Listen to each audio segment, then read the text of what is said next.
Obrigado, Sr. Presidente da Mesa e Sr. Desembargador e Presidente da Relação do Porto. Cumprimento os colegas de mesa, é um privilégio partilhar a mesa com o Sr. Professor Garcia Amado e com o Sr. Desembargador. Cumprimento os presentes, destacando, e perdoem-me se houver mais especialistas nestas matérias, mas destacando dois grandes mestres de direito, cultores de décadas das matérias que aqui nos reúnem, que são o Sr. Professor Pinto Bronze e o Sr. Professor António Cortês. O Sr. Professor Pinto Bronze vindo de Coimbra, o Sr. Professor António Cortês vindo aqui da nossa vizinha Universidade Católica. Ambos muito trabalham nestas matérias. E agora cabe-me a estranheza de intervir, ainda que enquanto aprendiz do direito. Mais um ponto. Também assinalo a presença durante o colóquio de uma representante de duas profissões jurídicas muito importantes, nem sempre reconhecidas como tal, que é o notariado e os registros, notários e conservadores. Acabou de sair há pouco da sala a Presidente do Instituto dos Registros e do Notariado. E last but not least, é de cumprimentar em especial todos os que desempenham funções soberanas. E nesta sala, a desempenhar funções soberanas são só os juízes, quer na plateia, quer a presidir à mesa. São um dos 4 órgãos de soberania, mandam em todos nós, entre aspas, representam o povo, mesmo nomeadamente, tendo presente o 202. Especialmente por haver alguns alunos na sala, permitam-me também fazer uma brevíssima referência ao Sr. Professor Menezes Cordeiro, organizador deste colóquio. Em maio, houve um colóquio sobre o mesmo tema. E o apresentador do Sr. Professor Menezes Cordeiro, o Presidente do Supremo Tribunal Administrativo, proferiu as seguintes palavras acerca do Sr. Professor Menezes Cordeiro. Nós vamos ouvir um juscientista universal cuja monumental obra é dificilmente igualável na comunidade científica e na história da ciência jurídica em Portugal, pelos 800 anos que já lá vão, 800 e tal anos que já lá vão. Porquê é que estou a dizer isto? Especialmente para os alunos, se me permitem.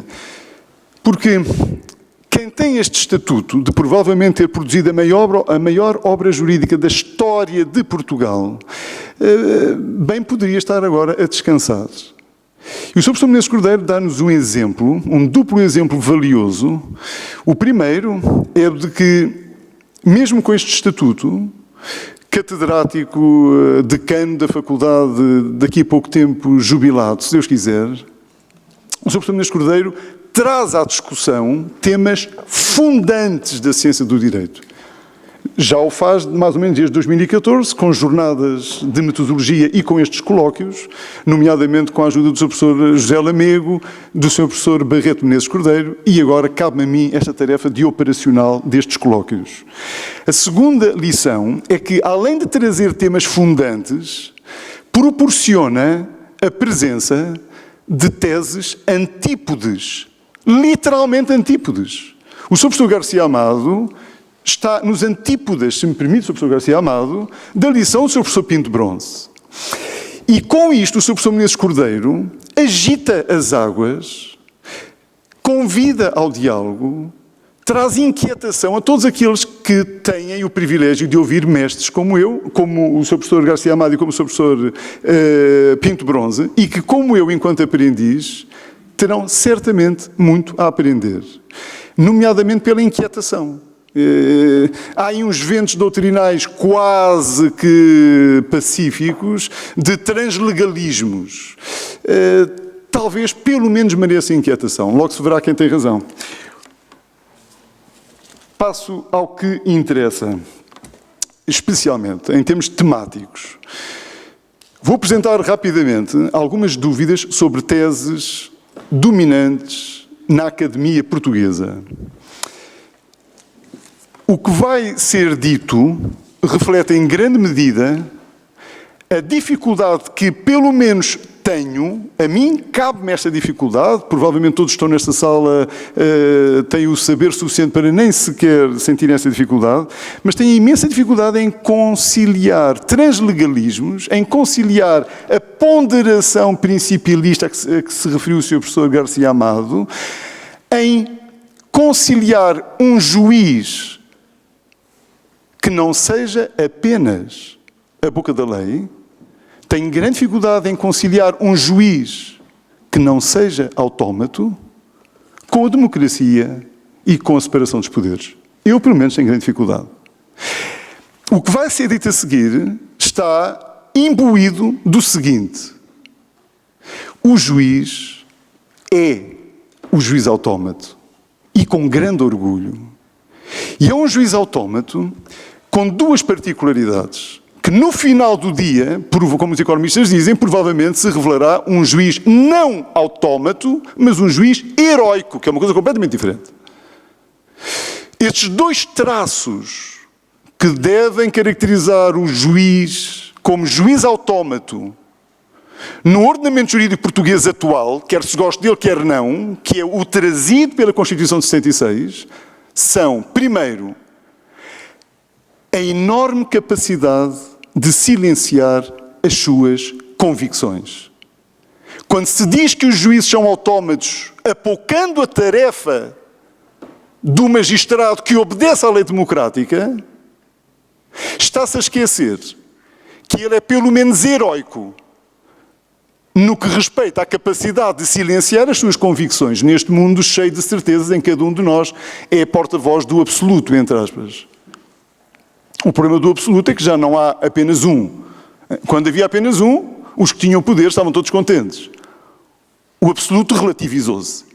Hoje em dia já não há relativismos, só há absolutismos, tantos quanto as pessoas. Ora, os juízes também têm direito às suas convicções, firmes convicções, universalizantes convicções, eternizantes convicções, a lembrar a Antígona, são as verdades que não são de hoje nem de ontem, mas de sempre. Também têm direito a tudo isso. Mas aqueles juízes que conseguem silenciar todas as suas convicções para respeitar a lei democrática e, com isto, evitar uma selva de direitos, de 10 milhões de ordenamentos jurídicos, no caso português, eles não são juízes autómatos. Porque as máquinas não são capazes de silenciar vontade própria. E eles têm vontade própria e conseguem silenciá-la a bem da comunidade, para evitar o cada cabeça, sua sentença, para evitar rigorosamente o resultado que vem da igualação das opiniões. Se todos nós tivermos um direito, se todos nós tivermos um absoluto, vai vencer a lei do mais forte, pura e simplesmente. Do mais rico, do mais retoricamente brilhante, do mais erudito, mas não vai vencer a vontade da comunidade. Por isso, parabéns aos juízes autómatos. Suspeito que sejam poucos, porque é raro o heroísmo. Segundo ponto, além de heróicos por silenciar as vontades próprias, são incansáveis a estudar o direito, porque é muito mais fácil ponderar meia dúzia de princípios, muito mais fácil pegar na dignidade da pessoa humana, pegar na vontade coletiva, ambas na vontade popular, ambas no artigo 1º da Constituição, misturar aquilo e sai um bolo chamado norma inventado pela cabeça de cada juiz. Isso é muito mais fácil. Do que fazer o quê? Do que pegar nas palavrinhas da lei, procurar a história, como o Sr. Professor Menezes Cordeiro nos disse, ver os trabalhos preparatórios, trabalho de paciência chinesa, muito trabalho têm os juízes autómatos. Em resumo, os juízes autómatos são muito trabalhadores e são heróicos, porque conseguem silenciar as suas certezas. E agora, a correr meia dúzia de certezas que dominam as nossas universidades. São as chamadas teses dominantes, apresentando, quanto a algumas delas, dúvidas muito sumariamente. Primeira tese. O costume é fonte de direito. São poucas as teses. Enfim, não ficar agora preocupado, julgando que vão ficar sem almoçar, entre aspas. Primeira tese. O costume é fonte de direito. Pacífico. Mas como é que se concilia a afirmação de que o costume é fonte de direito com a democracia? Democracia que está presente no nosso artigo 2º da Constituição. Estado de Direito Democrático. Repare-se, a palavra democrática, repete-se este ponto, já tive a ocasião de uma vez de o dizer publicamente, a palavra democrática é um adjetivo. Está a adjetivar o direito. O que significa que Portugal está sujeito ao Estado de Direito democrático. A palavra direito não é um conceito indeterminado a ser preenchido pelos titulares do poder em Portugal. A palavra direito é um conceito indeterminado a ser preenchido pela vontade do povo. Por isso é que já está a palavra democrático. E a única solução, em tempos de relativismo, a única solução é esta. É a vontade da maioria.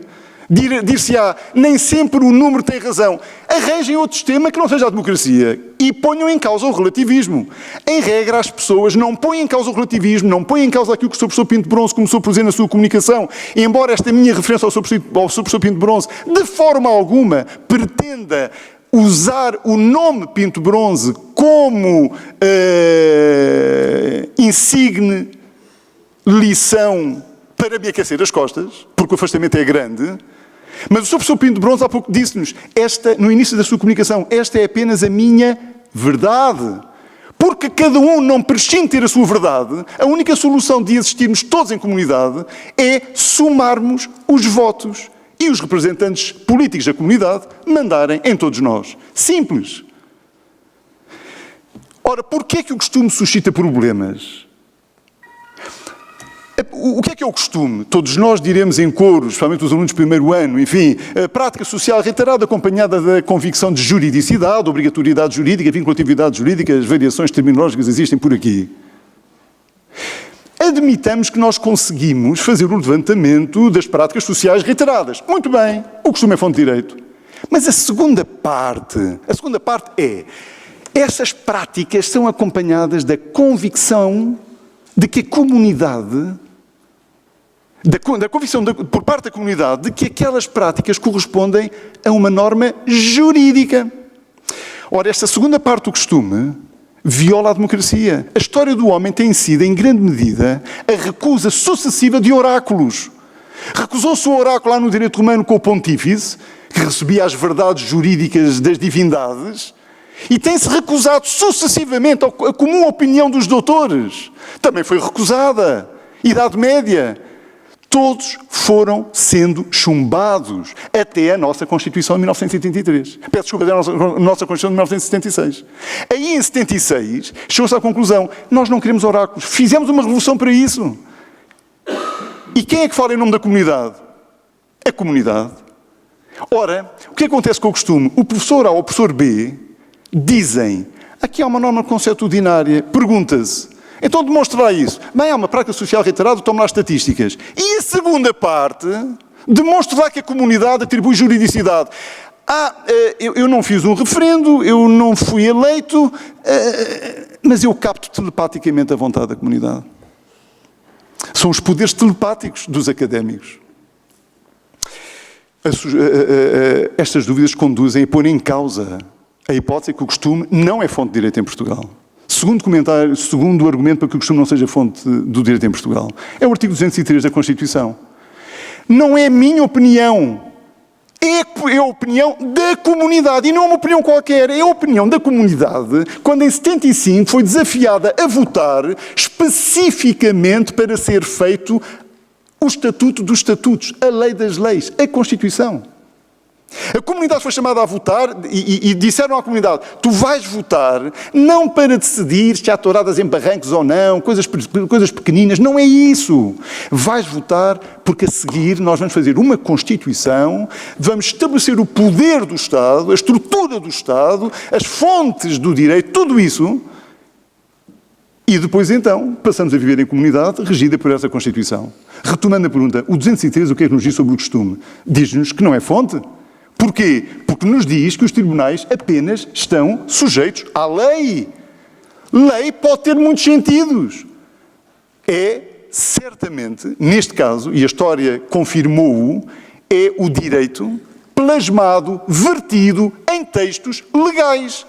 O que conjuga muito bem com o Estado de Direito Democrático, porque os textos legais, hoje em dia, não são apenas leis. Os textos legais são vontade jurídica da comunidade.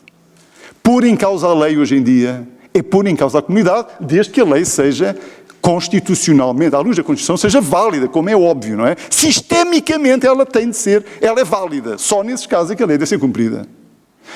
Segunda tese. Passamos agora para a interpretação. A interpretação da lei pode, por vezes, situar-se, conduzir a resultados fora da moldura semântica da lei.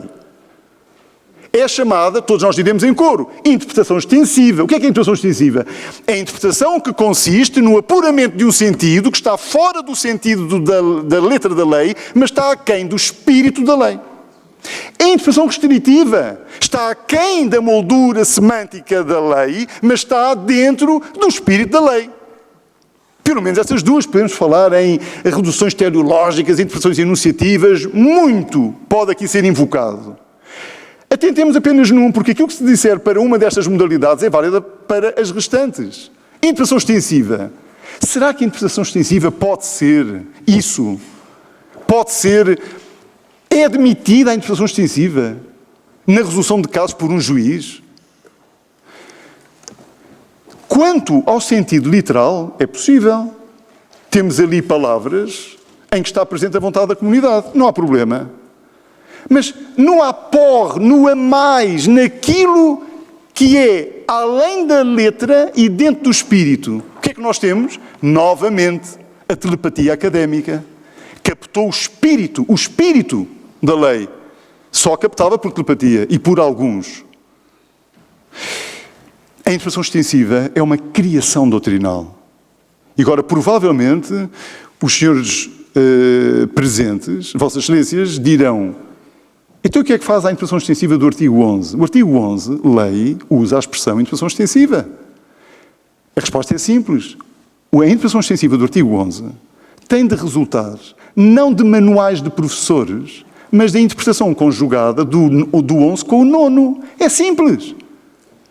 A lei vale mais do que os manuais. Então, porquê? Já agora, vale mais do que os manuais, porque os manuais não têm a tal legitimidade democrática para a qual foi feita nem mais nem menos que uma revolução, que terá sido traumática para Portugal, diga-se de passagem. Retomando, a interpretação extensiva é aquilo que doutrinalmente é designado por interpretação declarativa lata. Porquê? Porque essa é que obedece ao número 2. Tem de estar dentro da moldura semântica das palavras da lei. Tem de haver correspondência verbal. Para o direito civil, para o direito penal. Terceira tese. E são poucas, repito. A interpretação é atualista. O legislador usa as palavras ABC. Uma palavra, suponhamos, a palavra A, no momento em que foi feita há 40 anos atrás, significa A1.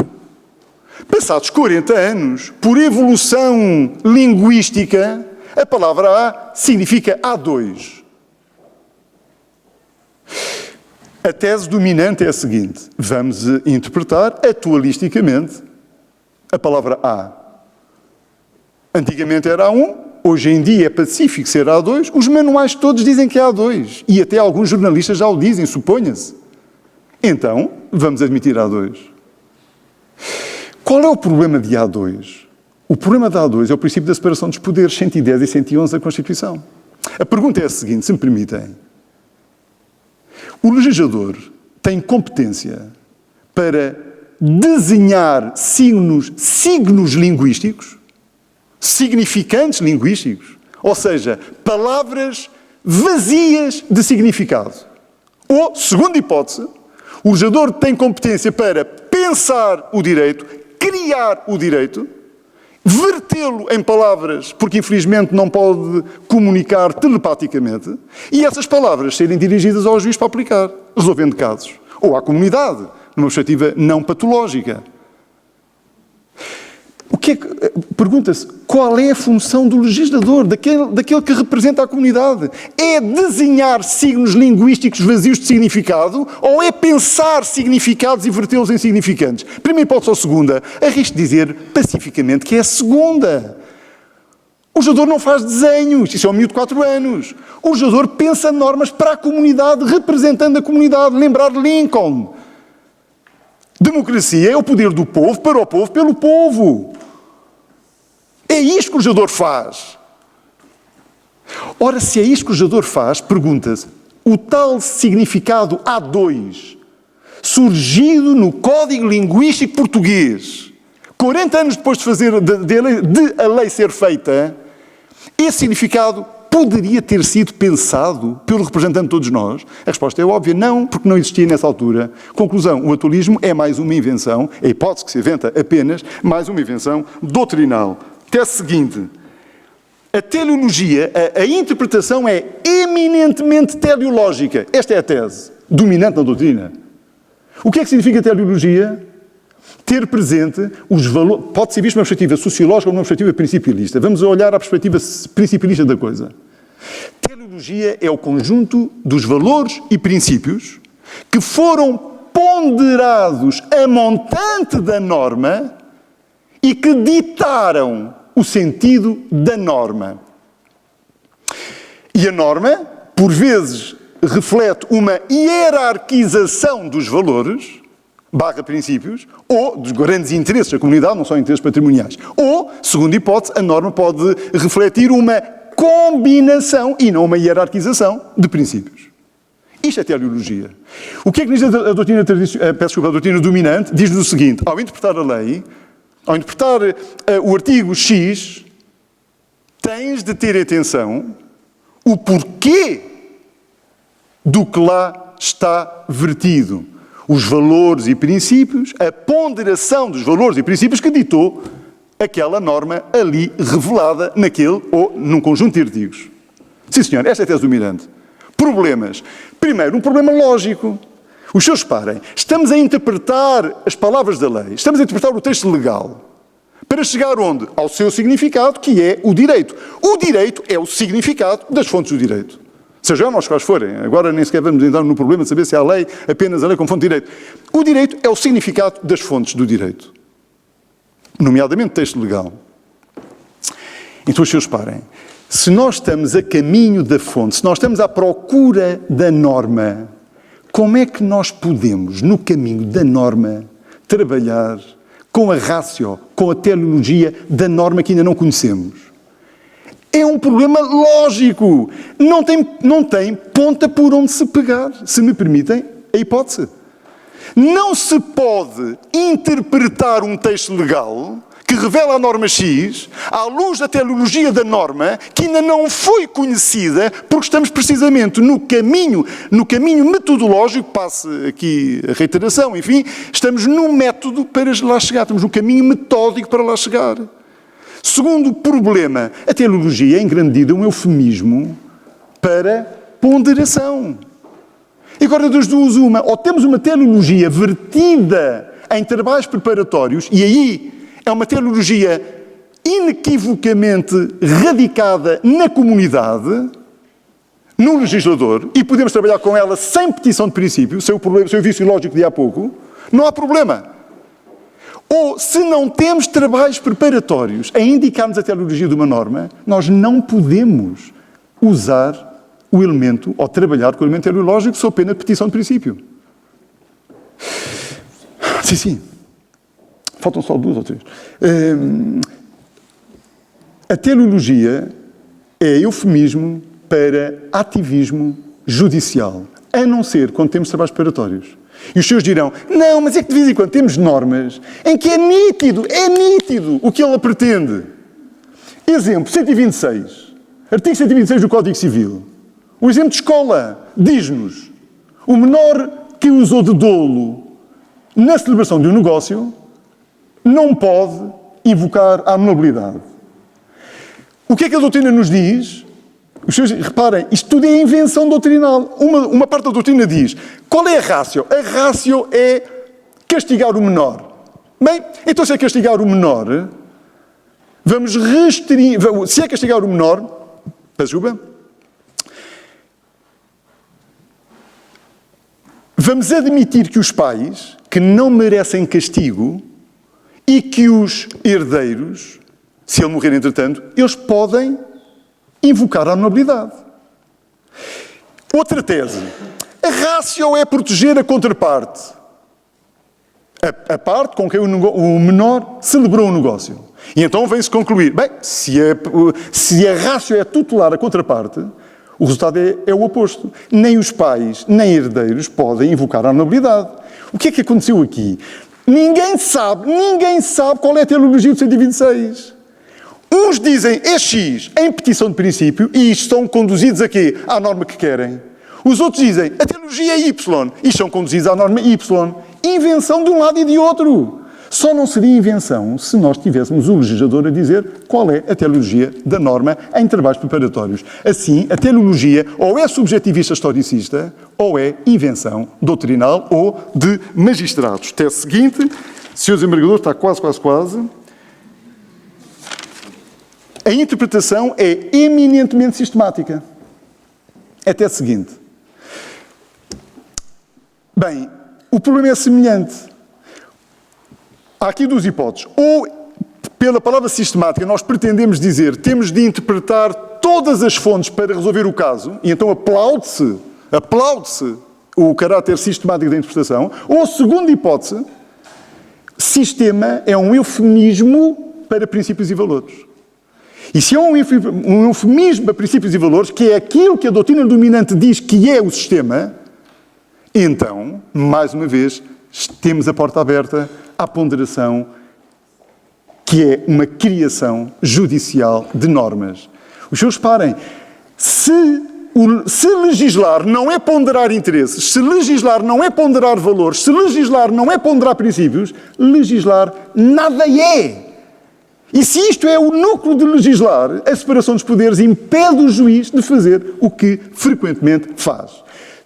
Um comentáriozinho para terminar esta tese e um comentáriozinho para complementar a anterior. Curiosamente, o artigo 9º não usa a expressão típica de sistema como conjunto de valores e princípios, que é a expressão usada no artigo 10º. É a expressão espírito do sistema. A expressão espírito do sistema, no 10º número 3, tem exatamente essa conotação de valores e princípios.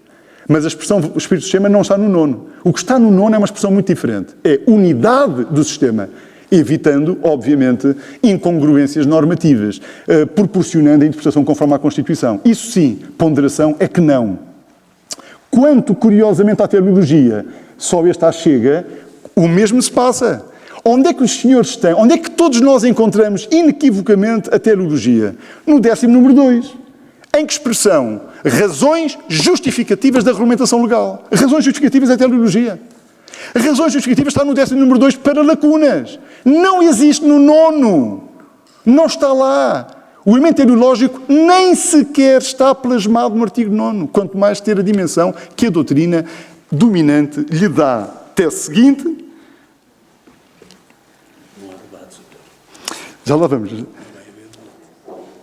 Sim, talvez não. O Sr. Desembargador, se me permite. Sim, o Sr. Desembargador tem um colóquio ainda hoje no Porto. Por isso temos de ser todos muito rápidos. Já agora, quanto a perguntas e respostas, a minha sugestão é a seguinte, Sr. Desembargador. A minha sugestão é a seguinte. Amanhã vai haver uma falta. É a falta do Sr. Professor Blanco de Moraes, que por necessidade que desconhecia de estar presente numa audiência judicial, não pode amanhã proferir a sua lição, que é a última lição do colóquio. A sugestão, para não atrasar o Sr. Desembargador, a sugestão é, se algum dos senhores tiver alguma pergunta, eu virei cá para receber as perguntas e sabendo responder. Tese seguinte, e que estamos quase a terminar.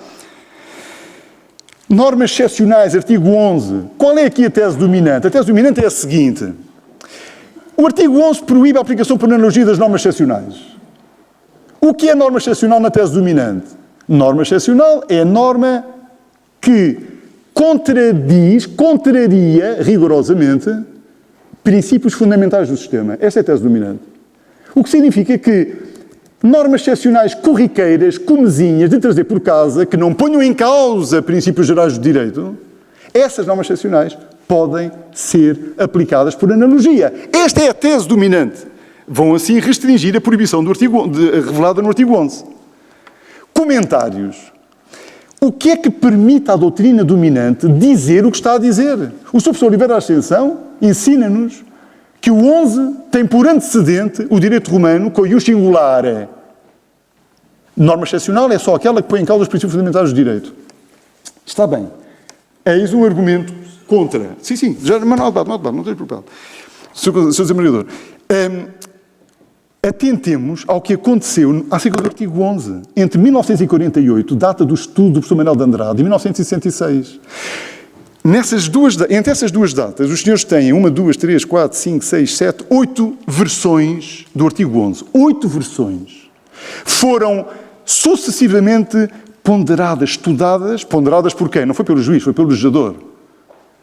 E o que é curiosíssimo é que foi variando a fórmula. O Sr. Professor Manuel de Andrade consagra o ius singular. Só as normas constitucionais que põem em causa os princípios gerais de direito. A seguir vem o professor Pires Lima e o professor Manuel de Andrade a dizer que não. A seguir vem uma proposta de Miguel Galvão Teles a dizer vamos voltar ao ius singular. Aquilo vai sendo muito, muito mastigado. Em 66, qual é a opção do legislador? Qualquer norma excepcional não admite aplicação por analogia. Isto consta da lei, é o que lá está, e consta do discurso do professor Antunes Varela no dia 26 de novembro de 1966. Termino com a última tese dominante, que é especialmente importante. O que é que nós fazemos com os conceitos indeterminados? Como boa-fé, bons costumes, dignidade da pessoa humana, por aí fora. Este é hoje em dia o problema dos problemas. Alguém falava da guerra das guerras, este é o problema dos problemas dos juristas. O que fazer com os conceitos indeterminados? Por exemplo, boa-fé. Primeiro ponto, a boa-fé foi consagrada no Código Civil, aqui, ali e acolá.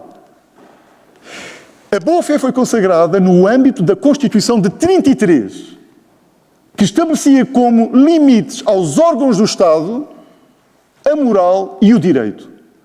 Hoje, Constituição de 66, temos o 203. Os tribunais apenas são sujeitos à lei. Curiosamente, foi discutido o acrescento e ao direito, à lei e ao direito, e foi chumbado. Foi chumbado em 76, foi chumbado em 82, foi chumbado em 89, foi chumbado em 97. Inequivocamente, a comunidade quis positivismo legalista. O que acontece com a boa-fé? Será que a boa-fé e todos os conceitos indeterminados são inconstitucionais? Muitos deles são, não têm safa. Estranho seria que o ordenamento jurídico passasse da Constituição de 33, aberta à juridicidade, para a Constituição de 66, fechada no legalismo, quer gostemos dele, quer não, no legalismo democrático. Muito estranho seria se tivéssemos esta revolução constitucional e tudo continuasse na mesma e os manuais ensinarem o mesmo. Isso seria muito estranho.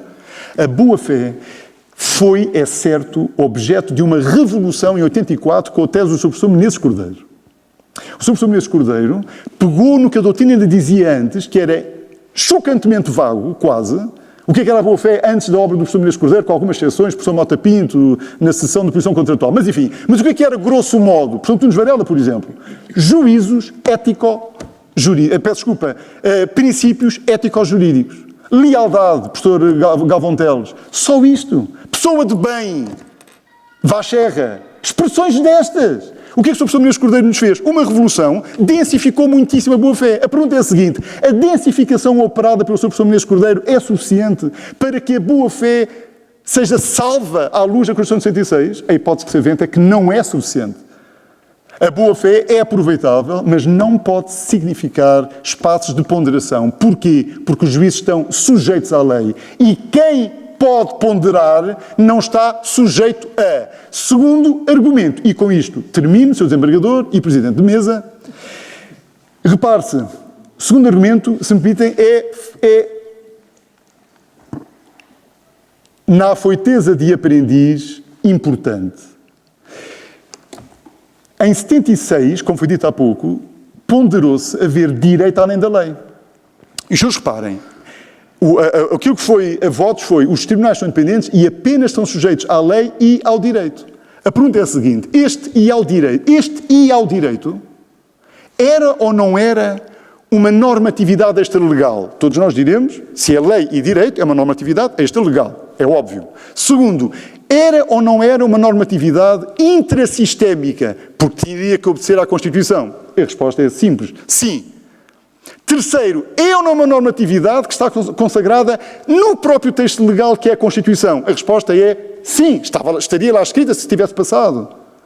Quarto, é ou não é um conceito super indeterminado, a palavrinha direito, dando poder ao juiz de ponderar valores e princípios para chegar ao jurídico, à juridicidade. para lá da legalidade. Isto é verdade ou não? Eu diria pacificamente, é. E agora a pergunta final é, isto foi admitido ou isto foi chumbado? A resposta é, isto foi chumbado. Em 76, 82, 89 e 97. Foi sempre chumbado. O que significa que os portugueses, a comunidade, não quis que os tribunais trabalhassem com conceitos indeterminados, ainda que estivessem plasmados na lei, como a própria palavra direito estaria, se tivesse vencido esta proposta, como a própria palavra direito estaria, porque era a própria Constituição a remeter para o direito. Ora, a Constituição diz, nem que seja eu a remeter para conceitos indeterminados, eu não os aceito. E foi chumbado. A boa-fé é exatamente um conceito do género do direito, daquele direito que teria sido consagrado se a juridicidade extra-legal e, por isso, extra-democrática e, por isso, extra-separação dos poderes tivesse sido consagrada. Ela não foi consagrada. A sugestão, especialmente para os alunos de direito, para os estudantes de direito, onde me incluo, estranho seria se, enquanto aprendiz do direito, não o estudasse. A sugestão é simples, é regressar a um exemplo precioso do Sr. Professor Menezes Cordeiro. Dado há uns anos atrás, é certo, no seu manual de direitos reais, em que o Sr. Professor Menezes Cordeiro, civilista, trabalhou a sério na Constituição, nesse texto, com a Constituição económica. O que faz falta, em resumo, não é animar a malta, enfim, já estamos a adormecer, mas o que faz falta é juntar direito civil e direito constitucional, é assumir integralmente o caráter sistémico do direito português, dando a devida importância à lei democrática. Não só para os juízes, mas também para os legisladores. Porque o legislador, frequentemente, não cumpre o seu dever de legislar ao remeter, ao comodamente delegar, mediante conceitos indeterminados normativos no juiz, cenário em que ninguém ganha. O legislador não faz o que deve, que é estabelecer normas claras. O juiz não faz o que não pode, que é usurpar funções legislativas, violando a lei democrática do 203.